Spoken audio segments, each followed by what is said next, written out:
Welcome to this top 10 video about discoveries, prophecies, and inventions made during a dream.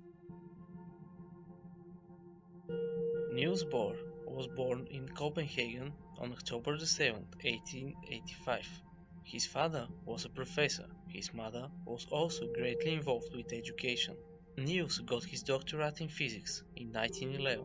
He became well known almost immediately for his great skills in deciphering problems that the physics world was wrestling with for a long time. He was trying to figure out what the structure of the atom was. He worked out many different designs, but none seemed to fit. One evening he went to sleep, and in his dream he saw the nucleus of the atom with the electrons spinning around it, just like the solar system with the sun and the planets. When he woke up he knew that the dream was right. Further experiments proved it, and he was awarded the Nobel Prize in Physics in 1922. In 1860, 18-year-old Mary Godwin and her boyfriend Percy Shelley, who later became her husband, her stepsister Jane, and a physician named John Polidori, were invited for the summer to Lord Byron's villa in Switzerland.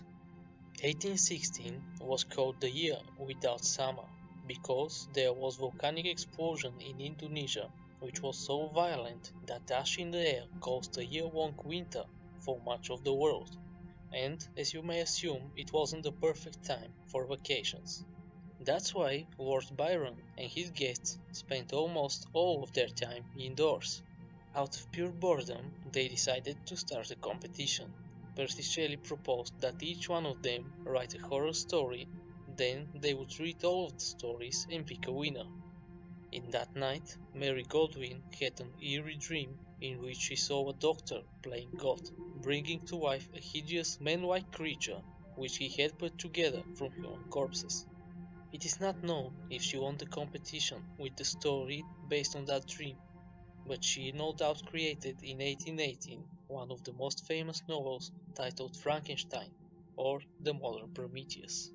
Samuel Taylor Coleridge, born October 21, 1772, was an English poet and philosopher, and one of the founders of the Romantic movement in England. One of his most famous poems is Kubla Khan, or A Vision in a Dream, which he wrote in 1797. One night he was reading a story in which Kubla Khan, or Kublai Khan, a 13th century Mongol ruler and emperor of China, commanded the building of a new palace. After taking some opium, to which Coleridge actually was addicted, he fell asleep and had an amazing dream, during which he composed some 200 or 300 lines of poetry.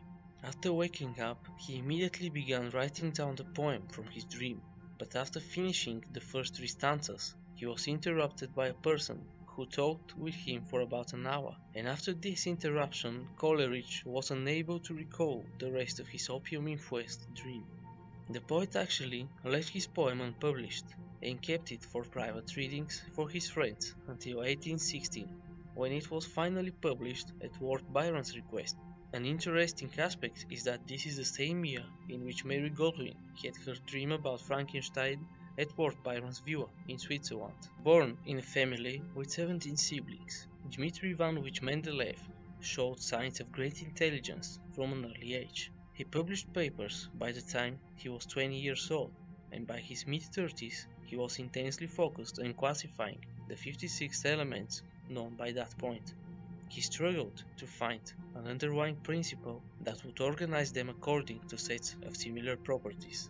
One February evening, after a wearing day of work, Mendeleev envisioned his periodic table in a dream. He himself would recount in his diary, "I saw in a dream a table where all the elements fell into places as required. Awakening, I immediately wrote it down on a piece of paper." The famous American writer Mark Twain is not known for his psychic predictions, yet he made several startling predictions during his lifetime that proved to be eerily accurate. First of all, Twain predicted his own death. He was born in 1835 when Halley's Comet was visible, and he predicted that he would die when Halley's Comet was visible again. Sure enough, Twain died in 1910 when the comet was visible again in the night sky. Twain also foresaw his brother's death. having a prophetic dream in which he saw his brother laid out in a coffin resting between two folding chairs in his sister's living room. A few weeks later, his brother Henry was killed in a boating accident, and when Twain entered his sister's parlor, he saw that his brother had been arranged just as he had envisioned in his dream, complete with a specific flower arrangement resting on his chest. James Cameron wasn't feeling well and he had a fever during the making of the movie Piranha 2 in Rome. While sleeping in his hotel room in the Italian capital, he had a nightmare in which he saw a metal torso emerging from an explosion and dragging itself towards him across the floor with kitchen knives. The moment he woke up, he began making drawings of this robot, while different ideas about a plot involving this character began flooding his mind. Then he got back to California and began working on a script with the help of his friend Bill Wisher. But the plot they came up with involved two cyborgs from the future battling each other in 1984, which actually is the Terminator 2 story. So Cameron had to come up with another more simple version for his future movie, because the technology at the time couldn't allow him to create the second of the robots, which he wanted to be almost invincible and composed out of liquid metal. He then reworked the script and included only one Terminator, and the rest, as they say, is a history. Lord Hugh Lehman, a personal friend and self-appointed bodyguard to the 16th President of the United States, Abraham Lincoln, told a famous story about the president's premonition of his own death. According to the tale, just a few days before his assassination on April 14, 1865, Lincoln shared with his wife and some of his close friends that in a dream he recently had, he walked into the East Room of the White House to find a covered corpse guarded by soldiers and surrounded by a crowd. When Lincoln asked one of the soldiers who had died, the soldier replied, "The president, he was killed by an assassin."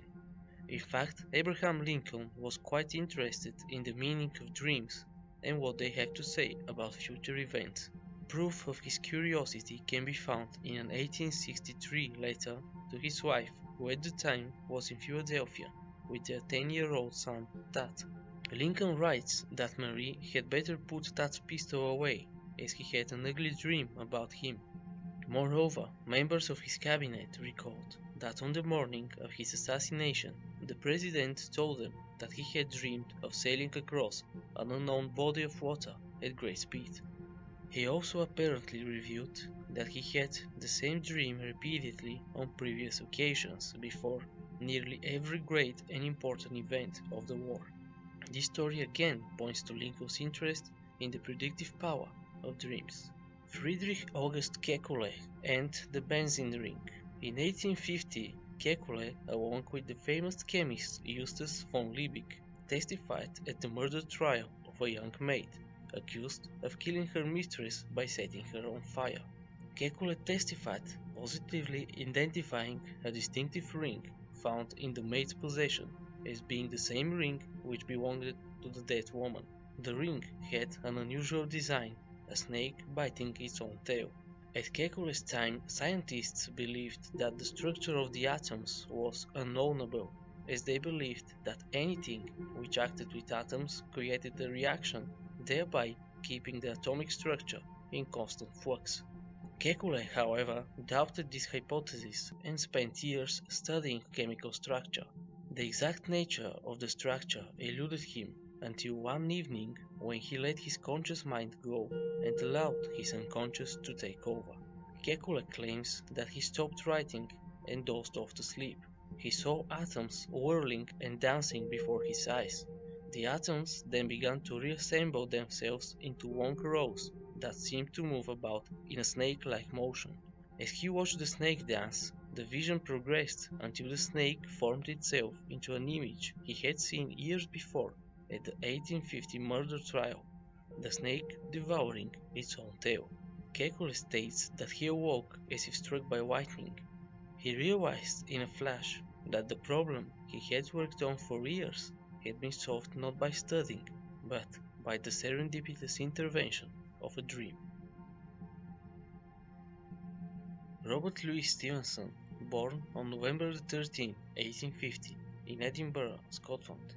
The author of famous novels like The Treasure Island and The Strange Case of Dr. Jekyll and Mr. Hyde wrote in his notes about how dreams fed his writing throughout his life. He learned at an early age that he is capable of dreaming complete stories, and that he even could go back to the same dreams on succeeding nights to give them a different ending. Stevenson would often dream that he is reading a book, and because he wanted to become a writer, he began writing down what he was reading in his sleep. At a younger age he would find his dreams entertaining, but as an adult he no longer sought amusement, but printable and profitable tale in his dreams. In his essay called Chapter on Dreams, he talks about the little people who helped him come up with a story during sleep. He called them brownies. My brownies are somewhat fantastic, like their stories, hot and hot, full of passion and the picturesque, alive with animating incident, and they have no prejudice against the supernatural, and have no morals at all.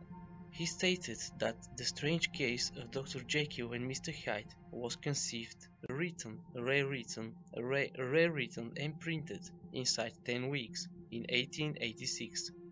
The conception came in a dream. For 2 days I went about racking my brains for a plot of any sort, and on the second night I dreamed the scene at the window, and the scene afterward split in two, in which Hyde, pursued for some crime, took the powder and underwent the change in the presence of his pursuers. His life related how one night Stevenson cried out in his sleep, horror-stricken. When she shook him awake, he protested, quite properly, "Why did you waken me? I was dreaming a fine boogie tale." And this is how one of the most iconic novels, with 13 stage and 34 movie adaptations, was born. Sir Frederick Banting was born in Alliston, Ontario in 1891. He studied orthopedic medicine and between 1919 and 1920 was resident surgeon at the Hospital for Sick Children. He was unable to gain a place at the hospital staff, and so he decided to set up a medical practice in London, Ontario. At the time, the best physiologists considered finding a treatment for diabetes close to impossible, but Banting had several ideas concerning this fatal disease. He decided to give up on his unsuccessful surgical practice in London and went to a humble laboratory in Toronto. Banting loved to work deep into the night, and it was one of these that he was struck by an idea. Awakening from a dream one night, he wrote down the following words: "Tie up the duct of a pancreas of a dog, wait for a few weeks until the glands shrivel up, then cut it out, wash it out, and filter the precipitation." This method allowed him to isolate the insulin hormone, saving thousands of human lives. He and his colleague Charles Best injected themselves with insulin before testing it for the first time on their first human research subject. For this achievement, he was awarded the Nobel Prize in Medicine in 1923. He divided his share of the award with his assistant Charles Best. Banting was also knighted by King George V in 1934. But his life came to a tragic end in 1941 on a military mission for the Canadian Army Medical Corps during World War II. His plane crashed near a frozen lake in Newfoundland. He was 49 years old. He wrote in 1940, "Had I not failed in my 1 year at London, I might never have started my research work." So, I hope you enjoyed the video, and if that's the case, then give it a like or leave a comment. And of course, don't forget to subscribe. Until next time, take care.